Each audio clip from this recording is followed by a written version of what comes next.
یعنی وہ ہمارے ہاں رواج بن گیا، نقیب صاحب آتے ہیں نا جب وہ سٹیج پہ، تو وہ پھر بیچارہ 2 دفعہ بھاگ کے ادھر جاتا ہے، 3 دفعہ ادھر جاتا ہے، پھر وہ کہتا ہے تیار ہو جاؤ میں جملہ دینے لگا ہوں۔ تو جملہ دینے لگا کہ ایٹم بم چلانے لگا ہے؟ دے جو دینا ہے تو نے جملہ، کیا تیرے جملے میں کیا چھپا ہوا ہے؟ سیدھی سیدھی اللہ رسول کی بات کر۔ اور پھر جملہ دینے سے بہتر تھا تو ہمیں قرآن پاک کی کوئی آیت دیتا، تو حضور کا کوئی فرمان دیتا۔ یہ کیا بھاگ دوڑ مچائی ہوئی ہے بلا وجہ کی۔ اور جناب وہ نعت خان صاحب ہیں تو وہ بھی کہتے ہیں کہ جب تک سارے نہ سبحان اللہ کہیں، اور جب تک پچھلے بھی نہ زور لگائیں، اور جب تک شمال جنوب والے نہ بول پڑے، مجھے ذائقہ نہیں آتا۔ بھئی تو نے تو 40,000 لیا، یہ تو مفت آئے ہیں سارے، تو زور لگا جس نے مال لیا ہے، اللہ تعالیٰ سمجھ عطا کرے۔ تو ہمارے ہاں یہ ہے جذباتی چیزیں۔ کاش ہمارا مزاج ہوتا کہ ہم ہر آنے والے سے کہتے ایک باب حضور کی سیرت کا بیان کرو، کوئی ایک پہلو پر ہمیں بتاؤ پورے میلاد شریف کے مہینے میں کہ ہمارے محبوب کا طریقہ کیا ہے۔ ہماری طبیعت ہوتی کہ ہر جمعے میں اگر ہم شوق پیدا کر لیں نا، جمعے میں وقت پہ جائیں، تو میری طرح کا نکمہ مولوی بھی ہو تو وہ تیاری کرنے لگ جائے گا، لیکن ہم جاتے ہی نہیں۔ ہم تو آخری 10 منٹ میں جائیں گے تو وہ بھی 10 منٹ کی تیاری کرے گا، پہلے دیواروں کو سنانا ہے اس نے۔ جب تک ہم حضور کی مکمل سیرت کو نہیں پڑھتے، سیرت عالیہ کا پورا مطالعہ نہیں کرتے، جئیں گے تو صحیح پر جینے میں مزہ نہیں آئے گا۔ جن لوگوں نے مکمل پڑھ لیا تھا نا، محبوب کو دیکھ لیا تھا، سمجھ لی تھی چیزیں، اپنی فہم میں اتار لی تھی، ان کو پھر لطف آیا، جینے کا بھی مزہ آیا اور دنیا سے جانے کا بھی مزہ آیا۔ وہ لوگ جب دنیا سے جاتے تھے نا، صحابہ اور اہل بیت، تو وہ رو رو کے نہیں جاتے تھے، ان کے مزاجوں میں، لفظوں میں، جملوں میں کوئی مایوسی نہیں نظر آتی تھی۔ وہ یہ نہیں کہتے تھے میرے بچوں کا خیال کرنا، وہ یہ نہیں کہتے تھے اوہو فلانے کی چیز کا دھیان رکھنا، ان کو یہ نہیں کہنا پڑتا تھا فلانی جگہ بڑی مشکل ہے وہ حل کر دینا، بلکہ وہ تو بچے چھوٹے چھوٹے ہیں، گھروں میں بیٹھے ہیں، بیویاں بیوہ ہو رہی ہیں، لیکن وہ جب میدانوں میں تیر کھاتے تھے تو کہتے تھے رب کعبہ کی قسم آج تو اللہ نے کامیابی عطا کر دی۔ وہ تو کہتے تھے کامیاب ہو کے جا رہے ہیں، کامیاب۔ حضور کی سیرت مبارکہ پر غور کیا جائے، اپنی زندگی کو سنت اور شریعت کے سانچے میں ڈھالا جائے، اور سنت اور شریعت ظاہری اولیاء کا نام نہیں، فقط اولیاء بنا لینا دین نہیں، فقط۔ آپ کی توجہ ہے میری بات پر؟ اور بعض لوگ میری طرح پگڑی داڑھی والے ہو جاتے ہیں تو وہ سمجھتے ہیں میں نے کل دین اختیار کر لیا۔ اس سے بھی ہمیں بچنا ہے۔ نبی پاک علیہ السلام کا جو سب سے پہلا تعارف ہے نا، وہ تو صادق اور امین ہونے کا ہے۔ تو دیکھا تو یہ جائے گا تو سچ کتنا بولتا ہے۔ تیری سنت اور شریعت اور حضور کے دین پر چلنے کا آغاز تو یہاں سے ہوگا کہ تو دیانتدار کتنا ہے۔ تیرے ساتھ اگر کوئی مالی لین دین کرتا ہے تو تیرے اندر صفائی کتنی ہے۔ بات یہاں سے، میرے پیر بھائی آئے ہوئے تھے تھوڑے دن پہلے کافی سارے، تو میں ان کو کہہ رہا تھا کہ یاد رکھنا، اگر تمہارا لوگوں سے لین دین ٹھیک ہوگا نا، بیوی کو ڈانٹو گے نہیں، گالی نہیں دو گے، تو خود بخود سمجھ آ جائے گی کہ پیر صاحب تربیت ٹھیک کر رہے ہیں۔ اور اگر میری کرامت ہی سناؤ گے نا گھر جا کے، اور کوئی پابندی نہیں، کوئی اخلاق کا پتہ نہیں، تو پھر وہ صاف صاف کہے گی اے دسیا تینوں تیرے پیرا نے یہ سبق دیتے ہیں استاد جی۔ پھر نری کرامتیں سنانے سے تھوڑے کوئی مطمئن ہوتا ہے۔ عزیز، صرف ظاہری حلیہ نہیں، سب سے زیادہ ضروری ہے زبان کی سچائی، مال میں صداقت، صفائی۔ آپ لین دین کے پورے، ہمارے ہاں لوگ کہتے ہیں فلانے چودھری صاحب نے بیٹی کو حصہ نہیں دیا، تو میں کہتا ہوں جس کی 5 مربع زمین ہے اس کی بیٹی کا بھی حصہ بنتا ہے، اور جس کا 5 مرلے کا گھر ہے نا، پوچھ لینا مفتی صاحب سے، حصہ تو اس کا بھی بنتا تھا، تو اس نے کیوں نہیں دیا؟ صرف یہ آپ نے بڑے آدمی پر ہی الزام دینا تھا، گفتگو ہی کرنی تھی۔ جب تک آپ اپنے معاملات میں پوری صفائی نہیں رکھتے، جب تک آپ دیانت کا مظاہرہ نہیں کرتے۔ آج کل ہماری دیانتداری اس طرح کی ہے، ہمارے ایک دوست بتانے لگے کہ ایک آدمی گزر رہا تھا تو اسے جوتے کا ایک پیر مل گیا، جوتا بڑا مہنگا تھا، نیا تھا، ڈبے سے کسی کا گرا، ایک پیر ملا۔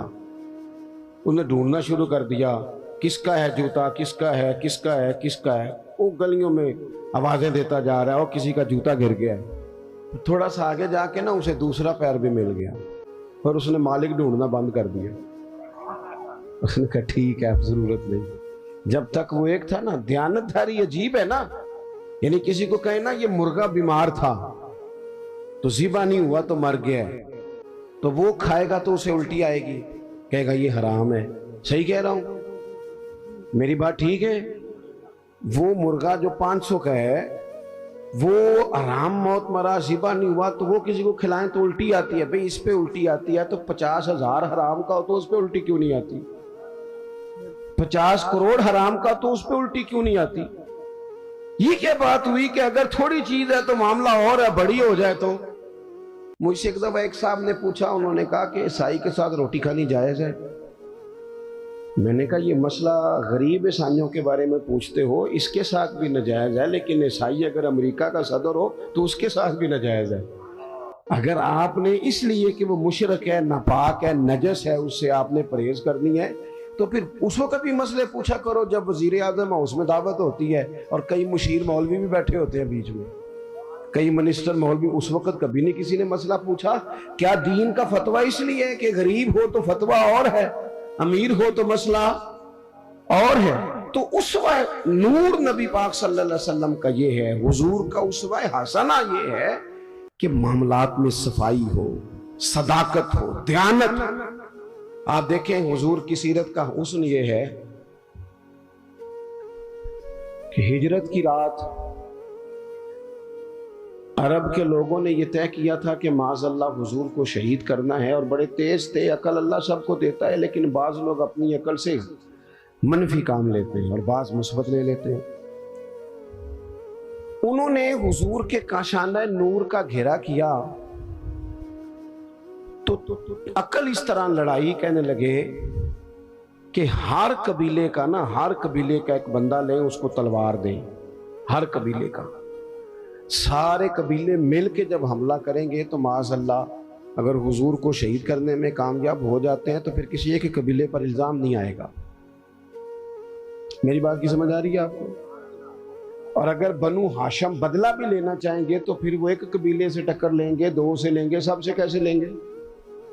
اس طریقے کے ساتھ انہوں نے حضور کے کاشانہ نور کا گھر کا محاصرہ کیا.